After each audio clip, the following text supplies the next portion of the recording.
So you want to perform stand-up comedy and you don't want to die in your ass. You're watching the right video. I'm going to give you 5 basic stand-up comedy tips. If you start working on these, I can guarantee you your next set will be a lot better than your previous set. Also, if you happen to be a comedian that's done a few gigs and you're recording your set and you would like to benefit from this channel in a great way, I offer a positive critique of your set.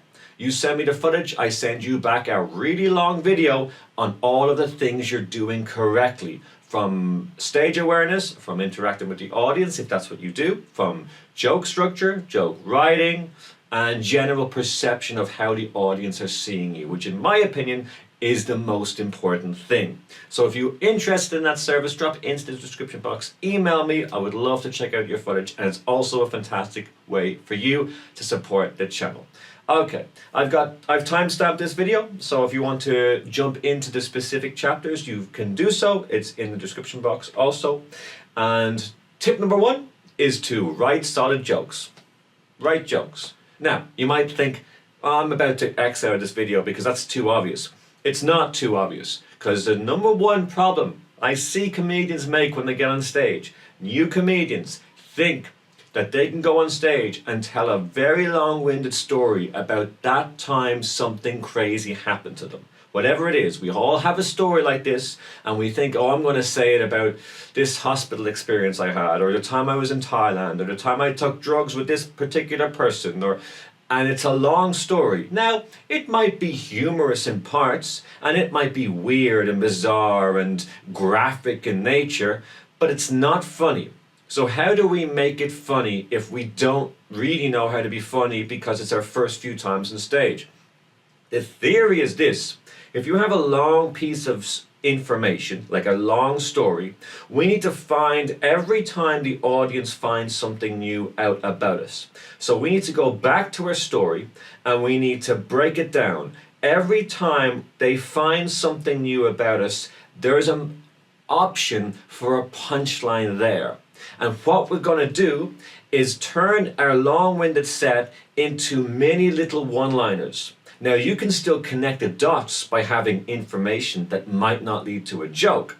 But what we're going to do is make sure that there's jokes throughout the set. Your story might be as stupid as going for a walk with the dog, but a walk with the dog, before you even leave the house, we can add something there. Like, was it easy to get the dog out of the house? Or did the dog not want to go for a walk this particular time? And we can have a joke there. Is it going to be the best joke? No, it doesn't need to, because the end is going to be the best, but you've already got that written. And if you don't, I recommend start writing comedy.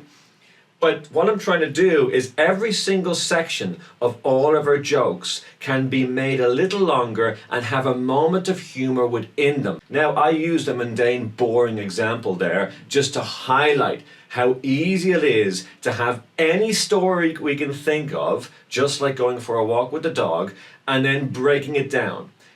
Before we left the house, there's an option there, rather than just going straight into the thing that happened that you feel everyone needs to know about. And then as you left the house, and then as you turned around the corner, every single time there's information, we can have a moment of humor. And if you keep having moments of humor, the audience are going to be on board. And even if the humor isn't very funny, the set is going to roll much better than you not giving them an option for laughing at all.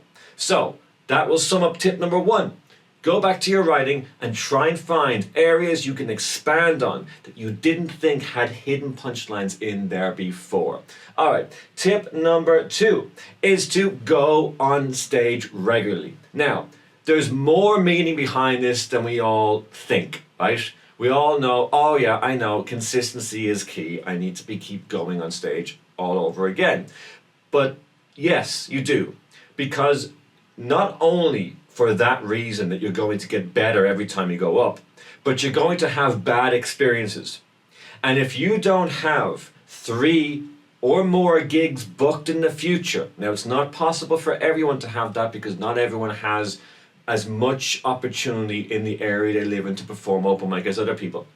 Sometimes it's going to be harder for you. But a lot of us watching the channel, I know where you're living, right? I look at the analytics sometimes. But a lot of us, the majority of us, do have a lot of opportunity. So you need to be booking on, I would say, between 3 and 5 more gigs than the one that you just have coming up. What that will do is it will make sure that you don't sit in your own sorrow for too long after you die in your ass, because inevitably it's going to happen sometimes, right? If you don't follow the basics that I give you, it's going to happen. If you try and offend them straight out the gate by saying the worst thing you can say, it's going to happen. Or if you just genuinely mess up, or if, as we all know, the MC is shit and drops the ball before you even get on the stage, which they definitely will do.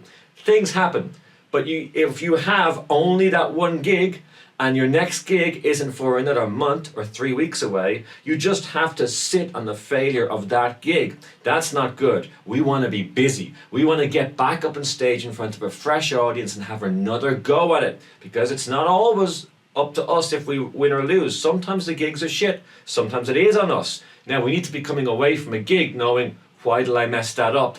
And then fix it if we can, and then go back on stage and dominate again, or at least try and make it 5% every time. So we can't stress enough, for many, many reasons, as getting on stage is the #1 thing you need to do. I would argue it's over your writing. It's more important than your writing. Even if you don't add anything new, I want you to be on stage and experience more what it's like to try and connect with that audience. The longer you spend on stage while paying attention to your successes and losses, the better you're going to be as a comedian. It's as simple as that. Let's move quickly on to number 3.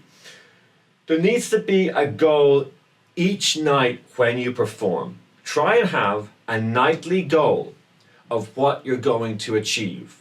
Perhaps it's a new entire bit of material you're going to say for the first time.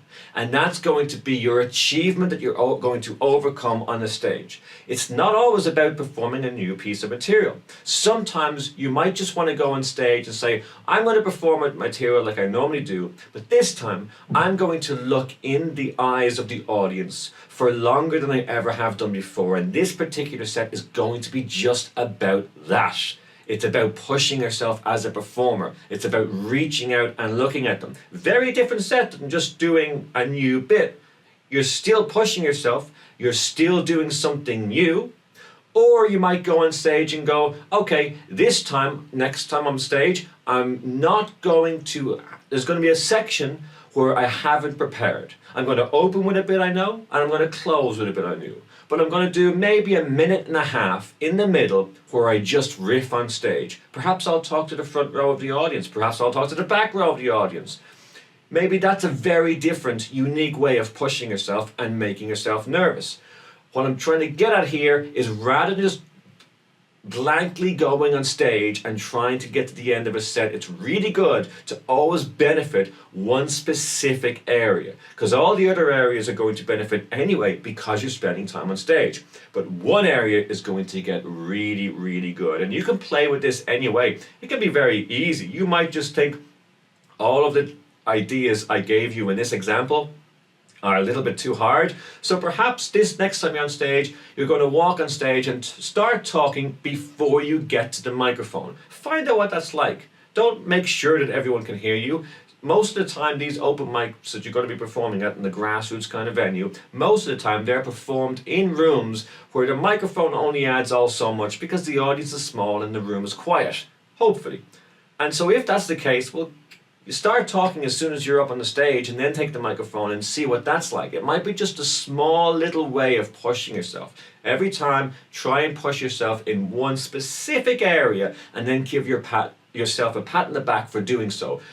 Whether it's successful or not, it doesn't matter, because if you continue to go up and always change up the thing and get creative in what you're going to be paying attention to, they're going to see that in your performance. You're going to dominate in no time, because you're paying attention to small areas that are getting really tight, rather than just going up and not knowing what's improving and what's not, and just generally going through a set without any thought on any one specific place. Moving on. Tip number 4 is to rewrite your set. You've heard that before. And what I mean, here is the theory about rewriting your set. What you're going to do is I want you to rewrite your jokes independently of rewriting your entire set. And when you do either, I want you to take out any word that doesn't need to be there. And I want you to be strict on yourself too. If there's a phrase or if there's a sentence that you feel has already been told to the audience in a slightly different way and it's not getting a laugh, get rid of it. Make the set as short as you possibly can.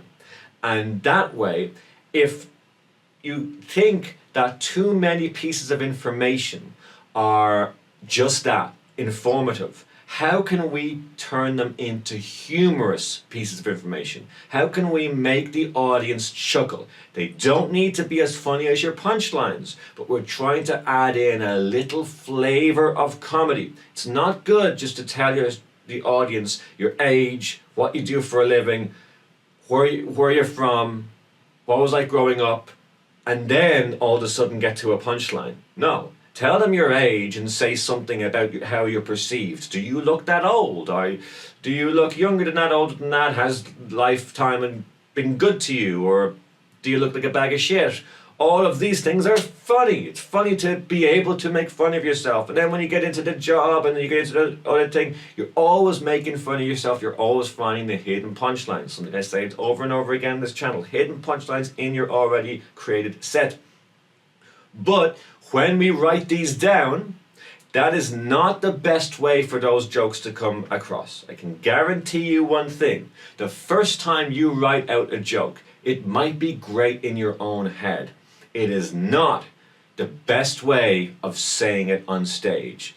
Go back and rewrite it. Play with the perception.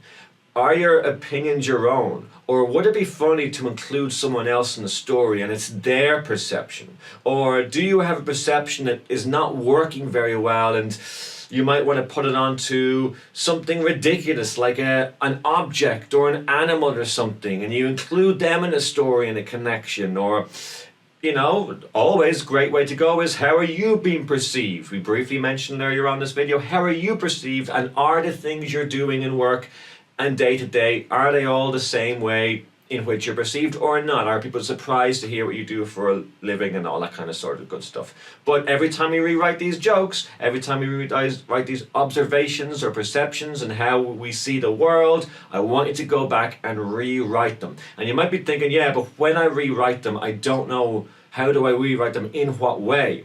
Well, that's the great thing about creating unique comedy. Every time you rewrite it, it's better in the way for you to tell comedy.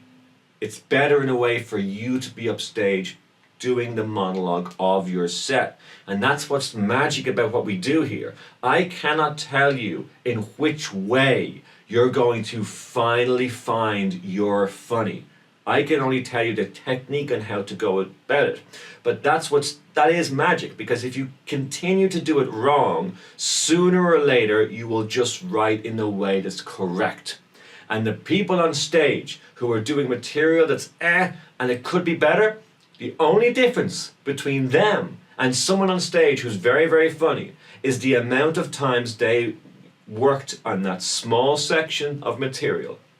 And that is just the truth. It's not about some magic ability that they have that you don't have. It's just that they went back and they worked on it longer than you did, and they figured it out with consistent stage time and consistent changing up small details in the set to make sure no joke has words in it that don't need to be there.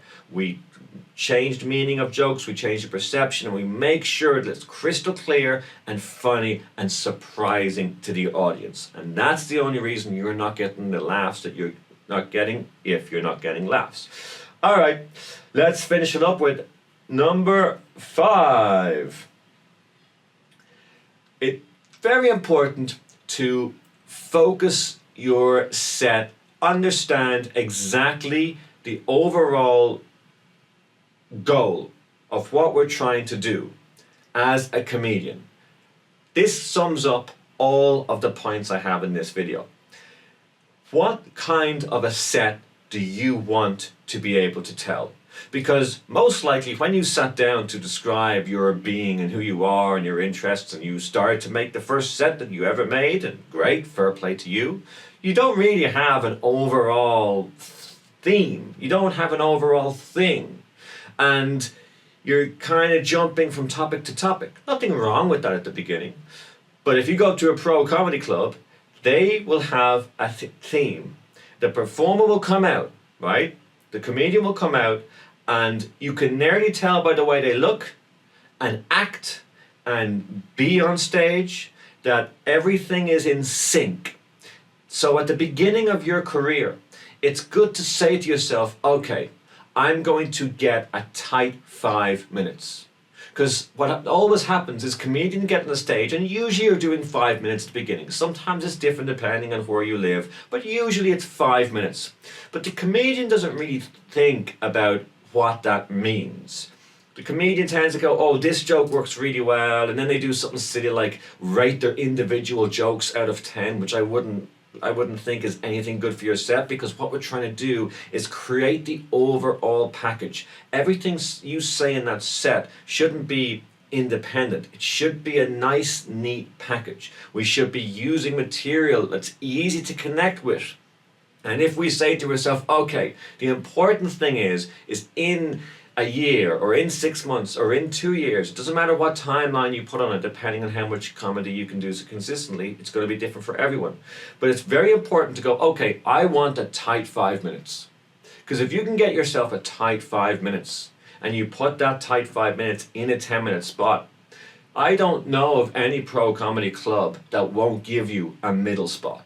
If you can have 10 minutes and 5 of them are genuinely brilliant and tight, well, you can get a tight 5 maybe in 6 months, maybe in a year. It depends on what kind of an act you are. But the goal needs to be on, okay, that's my tight 5. We don't want to be just making up pieces of material here and there, and sometimes we overrun, and the audience are really, we just don't know what the hell we're doing with our material. We're adding bits in that we don't really have much to say about, and we don't understand our transitions, and we don't really understand our structure, so we're not thinking about these things. You gotta think about your structure. And how do you do good structure? Well, again, it's up to you to be, in your own opinion, with the own information you have, to be changing things around and trying something different the next time you're on stage. And you will know when it works. Because all of a sudden, that bit that didn't work before, but a bit of changing structure and changing words here and there, it kicks. It gets a good laugh. But because you're recording your sets and you're watching them back, and you're rewriting that set back at home based on what you see and what works out well, that is a performer that has everything in check. That is a performer that's going to take that 5 minutes and really turn it into something incredible, cemented as a brilliant, entertaining set. Because if you have the dedication of watching back your footage and writing down what works out well in terms of your performance, that was in connection to your writing, then that's going to be the sign of a great performer in a very short period of time. It's not about someone being so talented and just getting ahead of the game. Yes, those people exist, and there's always going to be those people, but it wasn't me naturally. I worked at it and I got good at it. Baby steps at a time, and I've been doing it 24 years now, and there's very little stages I can go on where I'm not going to do either very well or quite well. Are they all going to be successful? No, I wouldn't want them all to be. But for the most part, 80% of my audience, maybe a little more, always think it was a very, very good show, and there's always going to be someone who walks away thinking you're a prick. That's stand-up comedy for you. That's performance in general. I wouldn't change it for the world. It's a blessed job, and I hope you are having as much fun in the creating process and in your performance, especially. Even if the performers and audiences, and especially MCs, are all a bunch of pricks. See you in the next video.